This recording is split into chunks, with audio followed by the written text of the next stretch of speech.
Chapter 3, Part 2. Bruno looked around the room.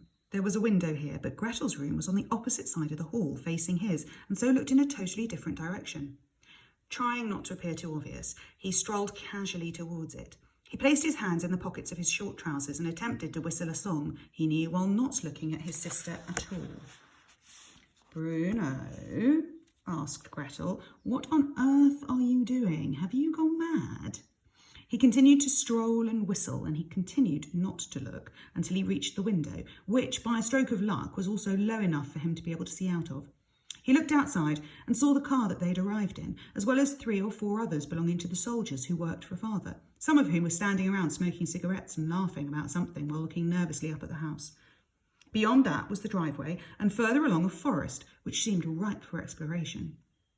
"Bruno, will you please explain to me what you meant by that last remark?" asked Gretel.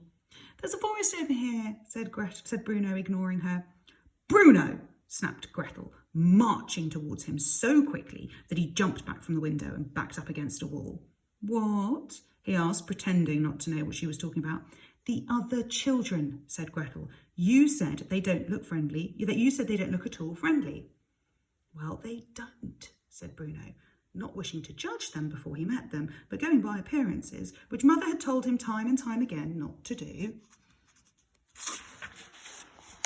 "But what other children?" asked Gretel. "Where are they?"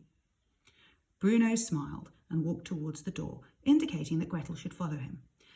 She gave out a deep sigh as she did so, stopping to put the doll on the bed, but then changing her mind and picking it up and holding it close to her chest as she went into her brother's room, where she was nearly knocked over by Maria, storming out of it, holding something that closely resembled a dead mouse. "They're out there," said Bruno, who had walked over to his own window again and was looking out of it. He didn't turn back to check that Gretel was in the room. He was too busy watching the children. For a few moments he forgot that she was even there. Gretel was still a few feet away and desperately wanted to look for herself, but it was something about the way he had said it and something about the way he was watching made her feel suddenly nervous. Bruno had never been able to trick her before about anything, and she was fairly sure that he wasn't tricking her now, but there was something about the way he stood there that made her feel as if she wasn't sure she wanted to see these children at all. She swallowed nervously and said a silent prayer that they would indeed be returning to Berlin in the foreseeable future, and not in a month as Bruno had suggested. "Well," he said, turning around now and seeing his sister standing in the doorway, clutching the doll, her golden pigtails perfectly balanced on each shoulder, ripe for the pulling. "Don't you want to see them?" "Of course I do," she replied, and walked hesitantly towards him. "Step out of the way then," she said, elbowing him aside. It was a bright sunny day that first afternoon at Outwith, and the sun reappeared from behind a cloud just as Gretel looked through the window.